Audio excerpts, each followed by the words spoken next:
linked with that, employee or team engagement has been a big topic for many years now.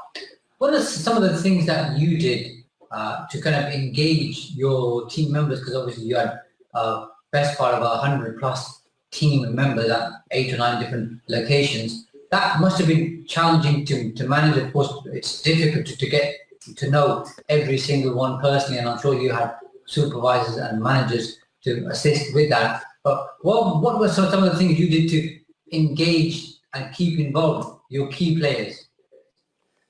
I did so many different things over the years, but the only real chance that we got to get people together was twice a year, was in the summer or at Christmas.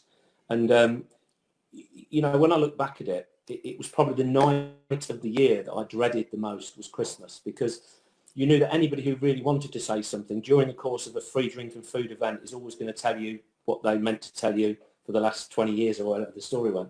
Mm-hmm. But what I did was I took people to restaurants, and I took a leaf out of the Forces book. And in the Forces, the workers go into the mess, and the sergeants and the officers serve the soldiers. And I did exactly that. And it allowed me the opportunity to get close to people.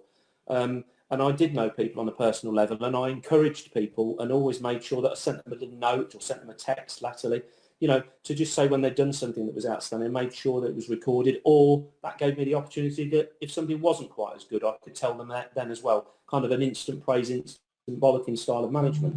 But I kind of guess what I always try to do is to bring the whole business together. But of course, you've got people from so many different spheres, walks of life, salary levels. Whenever you brought the whole team together, they would always segment away into their own little departments or their own large departments. So we tried to kind of evolve it so that it was more departmental, it was on a smaller, more regular basis. And just a silly thing like Friday afternoons, I spent years and years always saying that never drink in business, never have any alcohol. If I ever went out for a lunch and I had a drink, I would just call it a day. I'd never go back to work. But, sort of 4:45 on a Friday, I'd just say, open the fridge, let's get the beer and wine out. And we just sit there and just have a beer and chew the fat and finish the week off and then go forward. So it didn't need to be anything grand. It really just needed to be an opportunity to kind of say thank you. And everything we did, large or small, was always very, very well appreciated by all the staff. Yeah, you're absolutely right. I think people want you to be human and obviously have a connection with them. Of course, when you get to the size of business that you had, as you say, it's difficult to know everybody personally. But to make that effort, just to send them an email or a text message, makes them feel special and knows that obviously the ultimate or boss cares about them, what they're doing. And I generally find, people talk about paying bonuses and big pay rises and all that kind of stuff. And yes, that probably does motivate some people, but a lot of people really are looking for two things which are connected and linked, I find. One is recognition, and that could be verbal recognition alongside other things, and also to be valued. People rather be valued at work as a key player, as somebody who's important, than just be on a bonus and be fixated on doing the next task. And I guess you obviously did that pretty well with talking to people, staying connected, and taking them out for a meal or having a beer. So again, that is probably part of the reason why you were able to obviously grow such a substantial business.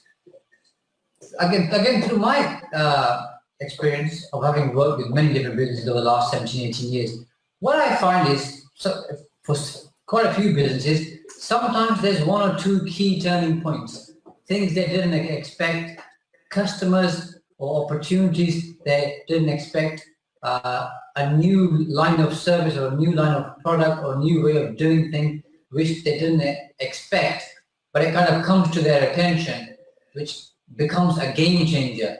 Did anything like that ever happen for you in your business?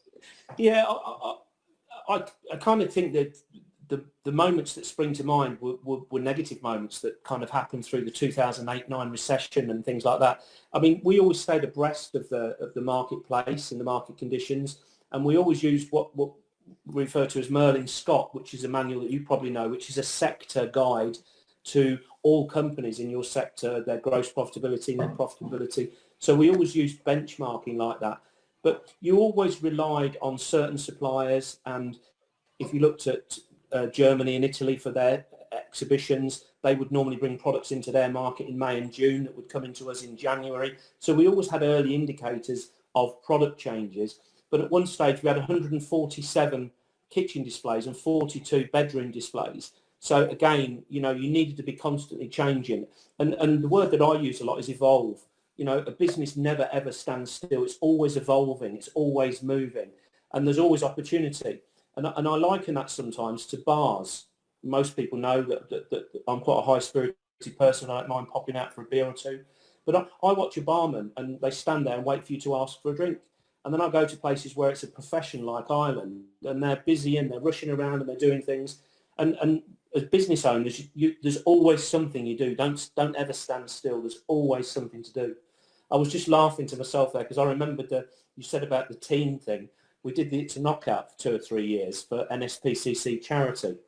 Which take all the staff down, the children, families were all entertained, put a barbecue up, even the organisers of the NSPCC. But the only thing that we didn't factor in was how many injuries we would have on a Monday morning from somebody doing the It's a Knockout scene. So I wouldn't recommend that one. So hopefully that's answered that question.